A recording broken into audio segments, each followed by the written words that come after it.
సర్వోన్నతుడును సర్వాధికారి అయిన దేవుని పేరట మీ అందరికీ శుభాభివందనములు తెలియజేసుకుంటున్నాను.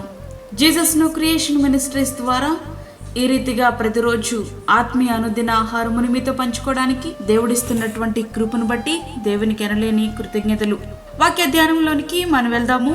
మత్తయి సువార్త 17వ అధ్యాయము 24 నుండి 27 వచనములు. వారు కపెర్నహూమునకు వచ్చినప్పుడు అర్షకెలు అను పన్ను వసూలు చేయవారు పేతురునొద్దకు వచ్చి, మీ బోధకుడు ఈ అర్షకెలు చెల్లింపడా అని అడుగగా, చెల్లించుననెను. అతడు ఇంటిలోనికి వచ్చి మాట్లాడక మునిపే యేసు ఆ సంగతి ఎత్తి, సీమోను, నీకేమి తోచుచున్నది? భూరాజులు సుంకము పన్నును ఎవరి యొద్ద వసూలు చేయుదురు? కుమారుల యొద్దనా, అన్యుల యొద్దనా అని అడిగెను. అతడు అన్యుల యొద్దనే అని చెప్పగా, యేసు అలాగైతే కుమారులు స్వతంత్రులే. అయినను మనము వారికి అభ్యంతరము కలుగు చేయకుండినట్లు నీవు సముద్రమునకు పోయి గాలము వేసి మొదట పైకి వచ్చి చేపను పట్టుకుని దాని నోరు తెరిచిన ఎడల 1 షెకెలు నీకు దొరుకును. దానిని తీసుకుని నా కొరకును నీ కొరకును వారికిమ్మని అతనితో చెప్పాను. ఇక్కడ మనం గమనించవలసినటువంటి విషయం ఏంటంటే, ఇశ్రాయేలు దేశంలోని కరెన్సీ పేరు షెకెలు. పన్ను వసూలు చేసేవారు ఇంటి బయట పేతురుతో మాట్లాడారు. పేతురు ఇంటిలోనికి వచ్చి మాట్లాడక మునిపే ప్రభువు ఆ సంగతి ఎత్తి మాట్లాడారు. పేతురు మాట్లాడక ముందే అతడు ఏమి మాట్లాడబోచున్నాడో ముందుగానే ప్రభువు ఎరిగి ఉన్నారు. ఆయనకు మన హృదయ రహస్యములు తెలుసు. అందుకే యెహోవా మాట నాలుకకు రాకమునిపే అది నీకు పూర్తిగా తెలిసినదని దావీదు గారు అంటున్నారు. కేవలం మనుషుల హృదయ రహస్యాల గురించి మాత్రమే కాదు, సముద్రములో కోటాను కోట్ల చేపలుంటాయి. వాటిలో ఏ చేప నోట్లో షెకెలు ఉంటుందో కూడా ప్రభుకు తెలుసు. సృష్టి యావత్తు ఆయన ఆజ్ఞకు లోబడే జీవించాలి.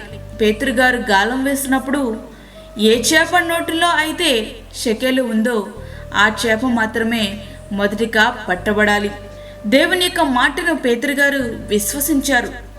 గాలం వేయగా వచ్చిన మొదటి చేప నోటిలో షెకెలు ఉందని ప్రభువు చెబితే మనమైతే ఎన్ని ప్రశ్నలు అడిగేవాళ్ళమో కదా. పేతురు గారు వెంటనే ప్రశ్నించాలి కదా, ప్రభువా, నా వృత్తి చేపల వేట, ఎన్నో సంవత్సరాలు వేటాడాను, ఎన్నో చేపలు పట్టాను, కానీ ఏ ఒక్క చేప నోటిలో కూడా 1 నాణెం కూడా నేను చూడలేదే, నీవేంటి ఇట్లా చెబుతున్నావు అని కానీ అట్లాంటి ప్రశ్నలు కానీ అతని నోటంట రాలేదు. ఎందుకో తెలుసా? దేవుణ్ణి పేతురు గారు అంతగా విశ్వసించారు. గాలము తీసుకొని సముద్రానికి పరిగెత్తారు పేతురు గారు. గాలం వేయగా మొదటి చేప నోటిని తెరిచి చూస్తే అతని ఆనందానికి అవధుల్లేవు. ఆ చేప నోట్లో షెకెలు ఉంది. ప్రభుని స్తుతించకుండా ఎట్లా ఉండగలడు? ప్రియా స్నేహితుడా, వాక్యం అంటున్నటువంటి ప్రేమైన దేవుని బిడ్డ, విశ్వసించడమే కాదు, విధేయత కూడా చూపించాలి. క్రియలు లేకుండా విశ్వాసాన్ని మనము కనుపరచలేము. పేతురు విశ్వసించాడు, విధేయత చూపించాడు, ప్రతిఫలంగా అద్భుతాన్ని చూడగలిగాడు. పేతురు విశ్వసించి విధేయత చూపించడం వలన అతనికి కలిగినటువంటి ప్రయోజనం ఏమిటి? మనం ప్రభువుతో కలిసి పనిచేస్తే మన పనులు ఆగిపోతాయి అని మనం అనుకుంటూ ఉంటాం, కానీ అదెన్నటికీ వాస్తవం కాదు. మనము ప్రభువు పని చేస్తే ఆయన మన పని చేస్తారు అనేది ముమ్మాటికి వాస్తవం. పేతురు ప్రభువు చెప్పిన పని చేయడం ద్వారా పేతురు కట్టవలసిన అర్షకెలకు పన్ను కూడా ప్రభువే కట్టారు. ప్రభువు కొరకు అర్షకెలు, పేతురు కొరకు అర్షకెలు, మొత్తము షెకెలు. ప్రభునకు లోబడితే క్రీస్తు యేసునందు మహిమలో మన ప్రతి అవసరము తీర్చబడుతుంది. అందులో సందేహమే లేదు. యేసు ప్రభు దేవుడు గనుక ఆయన పన్ను చెల్లించాల్సిన పని లేదు. అయినప్పటికీ వారికి అభ్యంతరము కలుగు చేయకుండేలాగా పన్ను చెల్లించారు.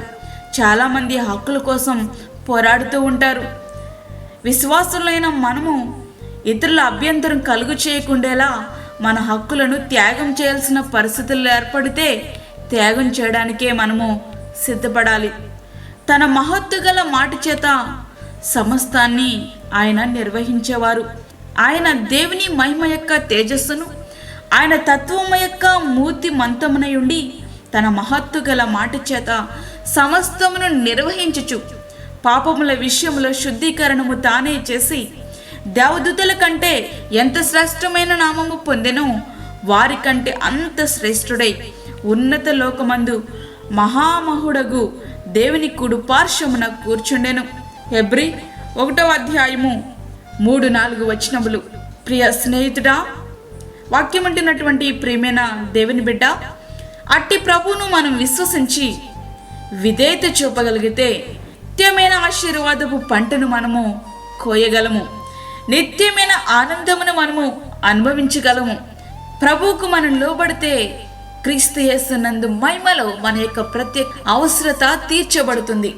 అట్టి కృప ధన్యత దేవుడు మనకు అనుగ్రహించునుగాక. ప్రార్థించుకుందాం. వాక్యమైనటువంటి ప్రియమైన దేవుని బిడ్డలారా, ప్రార్థనలో ఏకీభవించండి. పరిశుద్ధమైన తండ్రి, ప్రేమగల యేసు ప్రభువా, శ్రేష్టమైన మరి యొక్క దినం మా జీవితంలో మీరు అనుగ్రహించారు. నీకు వందనాలు. ఈ దినమంతటికి కావలసిన నీ భద్రత, నీ తోడు, నీ కాపుదల మాకు, మా కుటుంబాలకు సమృద్ధిగా మీరు అనుగ్రహించండి. ప్రభువా, నీ సన్నిధిని మాకు తోడుగా ఉంచండి. బలహీనులను బలపరచండి. అనేకులు ప్రభు మరణ పడకల మీద నుండి ఫోన్స్ చేస్తూ ఉన్నారు నాయన, వారిని మీరు ముట్టండి, స్వస్థపరచండి. నీ గాయపడిన హస్తము క్రిందికి వారిని మీరు తీసుకుని రండి ప్రభా. మీరు పొందిన దెబ్బలు మేము జ్ఞాపకం చేసుకొంచుండగా నీ అమూల్యమైన రక్తమును వారిని మీద ప్రోక్షించి మీరు ముట్టి స్వస్థపరచండి. అదేవిధంగా బలహీనులను బలపరచండి.